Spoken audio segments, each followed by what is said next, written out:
Fun topic I think we're going to have right now. 7 minutes after 10 o'clock. Not a bad-looking day out there.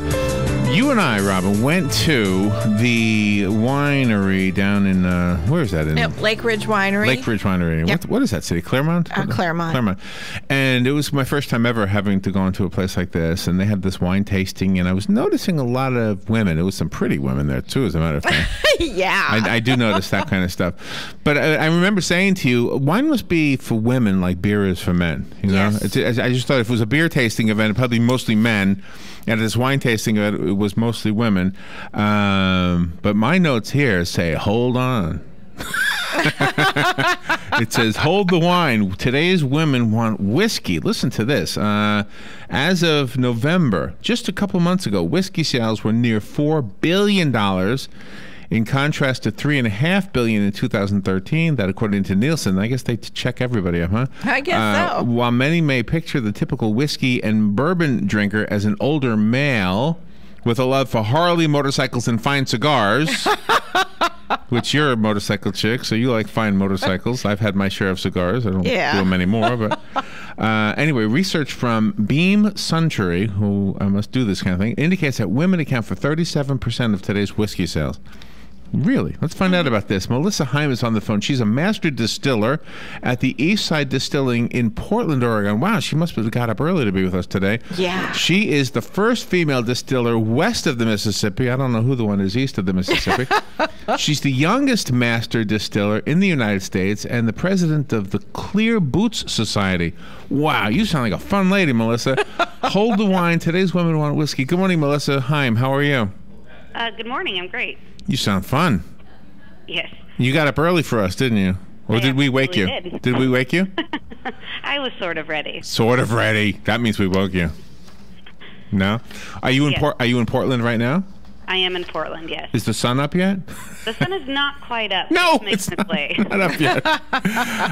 Well, good morning. Nice to have you on the phone. This is such a fun topic. And yeah, my first ever visit to a winery and to be part of a wine tasting was not that long ago. Oh, how fun. So do you have whiskey tastings? And can you know what I wanted to know? The alcohol content, is it the same in whiskey as in wine? Oh, absolutely not. Not? Okay. So whiskey, you have to be more conservative in your drinking, right? Yeah, absolutely.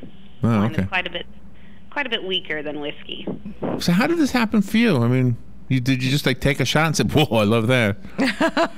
Well, to be quite honest, I was an English major, so I knew my way around a bottle a little bit. A bottle? You even say it that way. You even say it like them. Okay, so Robin used to be a vodka girl. Yes. Oh, is that right? Not anymore. Yeah. No. Don't drink much anymore. No. Is whiskey and bourbon two different things? Well, whiskey is kind of a blanket term for a distilled grain that is aged, and bourbon is just a category of whiskey. Oh, okay. So so you just don't go to the store to buy whiskey. There's all these little subgenres that you can buy. That's part of the whiskey family. Yeah, absolutely, just like wine. Oh. Is there a whole industry around the drink itself? Like with the wine, I mean, there was all these fancy glasses. There was these fancy wine bottle holders. The bottles themselves are like works of art. Is the same thing true for whiskey? It absolutely can be on the large scale market. There's definitely an art behind it. But at the end of the day, they're all going to be a little bit similar. But really, it's the culture is what you make of it. You can drink it straight in a fancy glass, or have it in a cocktail, or up, or however you choose. Is there a snooty attitude toward whiskey drinking women? You know what? I haven't seen that yet. I think there's still a lot of education to be shared, but the attitude is fairly casual. And out here in Portland, we're known for our kind of drinking and eating culture, so you don't really see a lot of that. Do women throw back shots, or do they just put the whiskey into more kinds of cosmopolitan drinks? Sure. Well, you see a little from column A, a little from column B. If people walk into our tasting room at Eastside, we do like to give them a little rundown of proper etiquette. Please at least smell the whiskey before you chug it. And then at home, it's all up to you. So really, you have tastings. Now, the amount of wine that I saw being consumed in this tasting. I was surprised at the end of it that we didn't see a bunch of drunks. Yeah. Yeah. But whiskey, you said, is even higher alcohol content, so that must, I mean, do you have to be careful with the tastings? Do people sometimes leave the tastings a little bit like they're not able to drive right at that moment? Oh, no. Well, that's our responsibility, and we follow some pretty strict state laws of how much we can actually sample per person. So we offer snacks and water, and we actually do quite a few, quite a less tastings than at a winery. I actually just did my first winery tasting earlier this year, and I had a pretty good time. Yeah. Oh, you like the wine too, so you're not just a whiskey lady. Yeah. Oh no, I enjoy the finer things. There are drinks named after famous people. One of the ones provided to us is called the Loretta Lynn. Did her permission have to have been granted before there could be a special drink with her name on it? Oh, so that's not a trademark. That was a fun drink.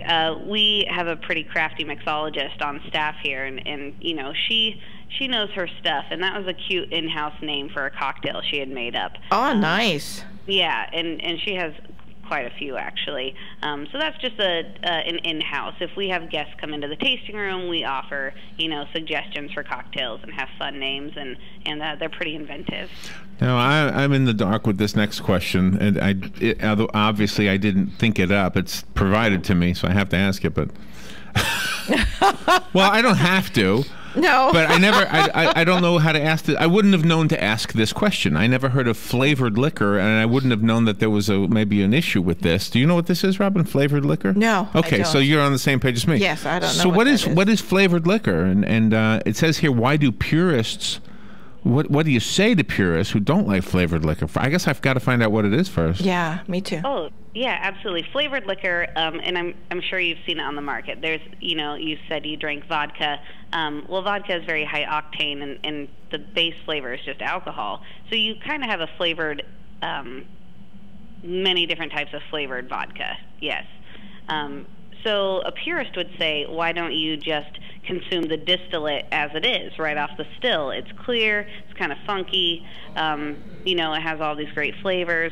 Well, sometimes we don't want to taste just alcohol. We want to complement it with, you know, other ingredients. So I actually produce 2 different types of berry whiskeys, made all natural, local berries. They're gently infused. It gives it a really nice color, a really nice flavor, and it just kind of mixes it up a little bit for those who can't, you know, are not ready to experience the really full flavor of only whiskey. Oh, really? Those are our flavored spirits. So you're an English major, but you must understand agriculture. This sounds like you have to understand the plant that this all comes from before you can even understand the whiskey that it becomes. Yeah, that's true. It's kind of cool. There's, you know, I consider it an art, a science, there's a history, there's a philosophy, there's a whole lot of aspects that need to be considered before you go and make a new spirit. Wow. Can I ask you to just hang on a little bit, Melissa? We need to take a little break, and we'll be right back. And I know that we have some listeners wanting to ask you questions over the phone, so we'll do that when we come back. Melissa Heim is our guest. Hold the wine. Today's women want whiskey. Why women are so into whiskey today.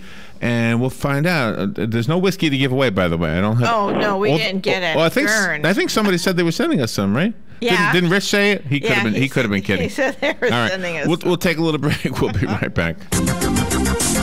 The weather is brought to you by myfwc.com. Safe boating is no accident. It'll be partly sunny today with a nice afternoon, the high 72 to 76. For tonight, partly cloudy skies, lows ranging from 50 at a few inland spots to 58 along the coast. Another nice day tomorrow with clouds and sun and a high of 73 to 77. And for Friday, mostly cloudy and breezy and warm with a couple of showers, perhaps an afternoon thunderstorm, the high 74 to 78.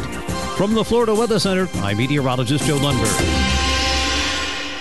Hey, it's Christy with Ocala Mac and PC Repair and Ocala Guest Wi-Fi to let you know we have you covered. We are the only local certified Apple and Microsoft computer company in Ocala. We are family owned and operated. From mobile repair to wireless networks, viruses, new systems, or security cameras, we do it all. Check us out online, ocalamacpc.com, or give us a call, 352-566-8324. Tell them Nick, Madison, or Mason sent you and get free diagnostic. Get your internet telephone service from the company that brought affordable internet service to Ocala in the first place. All Is Safe is a sister company of Ocala Guest Wi-Fi, a company you've known and trusted for all your internet needs. Whether you need a phone or hundreds, we've got the products and services to meet your needs both now and in the future. Our plans include everything from local and long-distance calling to equipment maintenance and even software upgrades. You can count on All Is Safe to give you cost certainty knowing that your bill will be the same next week, next month, or even next year. Call 352-450-8647 today to learn how to cut your monthly telephone bill up to 60%.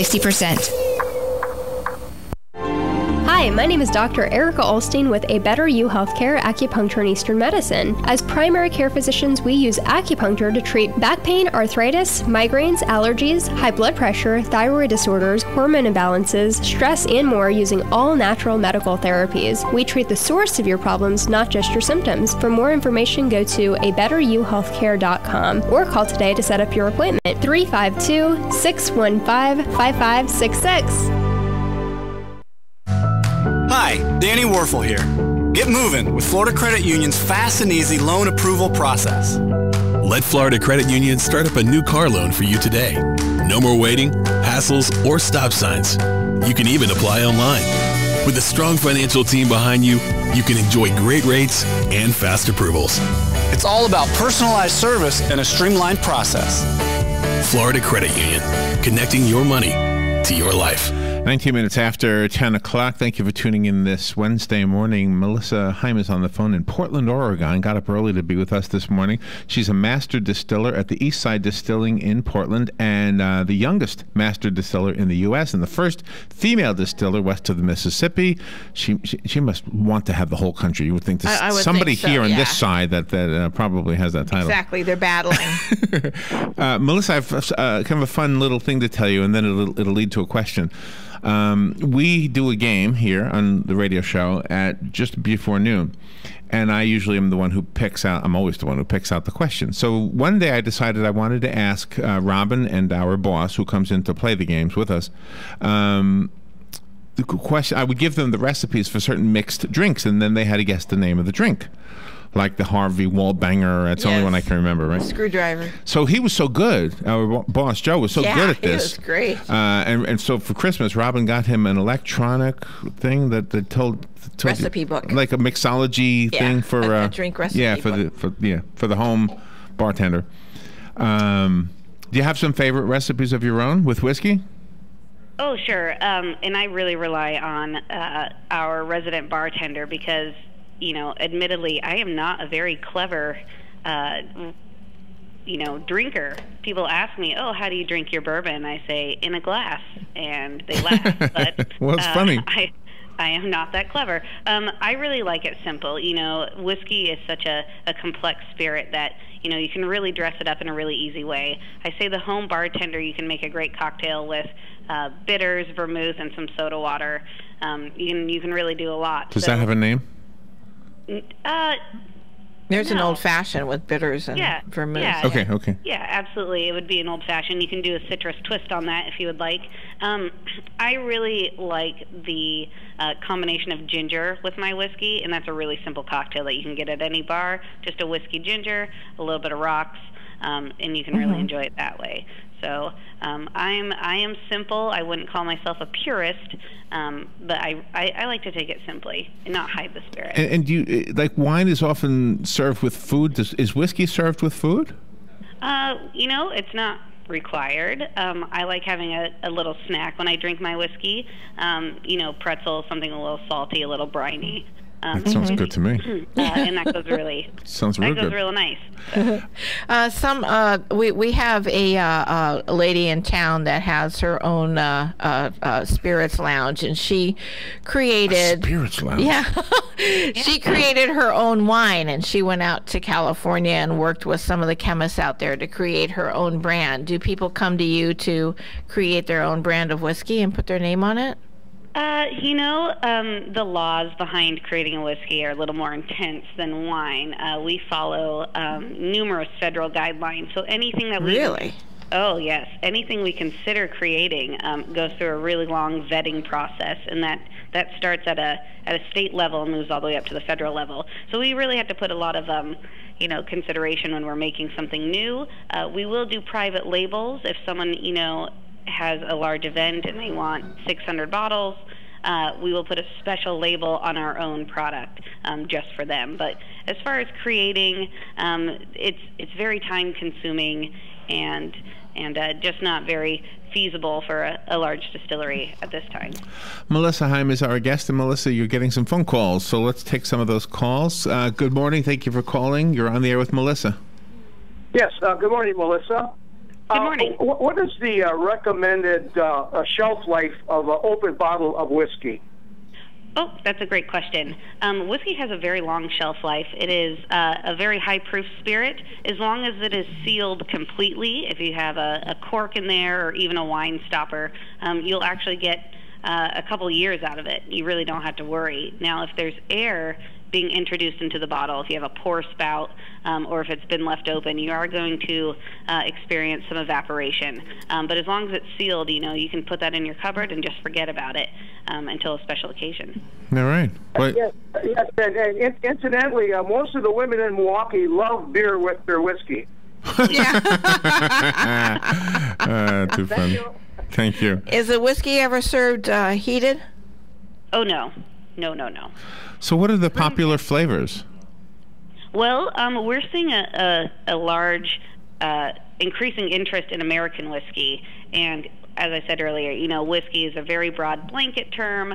It's just a grain-based spirit that is aged. So classic American whiskey is, barley or corn, and it's aged, 2 to 6 years. And that's really what we're seeing the focus on now. Bourbon kind of experienced a big interest bubble in the last 5 years, and I think that was a great segue into trying other types of whiskey. So that's what we're seeing out here in the West, at least. How did somebody in the West get a name like East Side? How did that happen? You're on the east side of Portland? Yes. So, it's very a localized term. We have 5 quadrants here in Portland, which is kind of an oxymoron to have 5 quadrants. That's Portland for you. And we are in the central east side industrial area. Well, you can call them boroughs. I mean, nobody. And New York doesn't necessarily have to be the only city with boroughs. We do have another phone call. Good morning. You're on the air. Thank you for calling and for waiting. Good morning. I would like to know what's the difference between whiskey and rum. I was in a foreign Caribbean country many years ago and took a tour of the rum factory, and I tell you, that was a headache afterwards. But anyway, I'll hang up and listen. Thank you. Okay. Oh, yeah. Good question. Yeah, there's so many different types of distilled spirits. So what it really comes down to are the basics: ingredients, location, and technique. So rum is a spirit that is solely derived from sugar cane. So sugar cane, from there, can be turned into sugar cane juice. You can have brown sugar, you can have molasses, but it can't have any fillers. It can't have corn, rice, or any other ingredients. It's a solely sugar-based spirit, and that can be served, as a white rum, to an aged rum, a dark rum, and a spiced rum. So that's the difference between the rum. Whiskey is grain and corn. One of the things that is typical, but it seems like you don't fit into that category, is that when we do an interview, there's usually a book or a movie or a CD or something to direct people to so that they can go buy it or rent it or whatever it is. I don't see anything like that on my notes here. Are you basically just letting us know about your existence, and can we take a tour of the is it called a distillery? Oh, absolutely. Eastside went through a huge growth spurt this last fiscal year, and we are moving from a 1,000 square foot facility to a 40,000 square foot. Wow. Which is where I'm calling from now. Wow. It's a big empty warehouse. Yeah, we actually do offer tours. We still offer tours in our small facility, and we will be doing full tours here. Go ahead, I'm sorry. Do you supply the major chains like the ABC liquor stores here in our area? Do you ship out to them? Yeah, so if you've ever heard of, we are what's called a control state. So the state actually is in charge of all of our distribution. So we send everything to their warehouse, and it gets divvied up from there. We do use national distributors. I know we are in Florida now. And, once your distributor has it in hand, it gets dispersed from there. So it's a little bit of a web. But yeah, we'll send it all over the country. We are starting our national campaign February 1st. So because you were so kind to come on the air and talk to us about this fun topic, I make sure that our listeners know your website. I just went to it myself, eastsidedistilling.com, and I'm looking at some of the labels. Where was the one I just saw? Eggnog. Did I see eggnog on here? Oh, you did. Oh, wow. So eggnog flavored whiskey? That is an eggnog liqueur that is actually rum-based. Oh, okay. Okay. Oh, I like the potato one. That looks like a potato. Potato vodka has a potato-shaped label, Robin. Oh, nice. And then there's Cherry Bomb Cherry Whiskey. Oh, there's the eggnog. Holiday eggnog. What's that one word there? Yeah, that is a Dutch word, advocaat. Advocaat liqueur. And Below Deck. Oh, I like that name. The Below Deck Silver. What is that, another whiskey? Yeah, our Below Deck is our series of rums. Oh, rums. Oh, okay. Makes sense, because rum is associated with pirates. Exactly. For some reason. I don't know. Yeah, exactly. Well, you're a fun guest, and thank you for sharing this with us. So basically, we want to leave the listeners with the website. Am I right? Yeah, that'd be great. So it's easy and it's fun to go to eastsidedistilling.com, eastsidedistilling.com. Melissa, thank you for taking some time in there. Good luck with the new building you're moving into. And if I'm ever out in Portland, I would love to take a tour. Oh, that'd be awesome, Larry. And I'll videotape Robin tasting. That's right. Perfect. See, I'm afraid. I'm afraid if I do it, it'll be like, okay, call a bus. I have no way of driving right now. That's right. They provide taxi service Oh, yeah. to the hotel. They'll give you a shuttle. Well, that was great. Thank you, Melissa. Thank you for being on with us today. Yeah, you're welcome. Have a great day. eastsidedistilling.com. Go to the website. We'll take a little break. We'll be right back.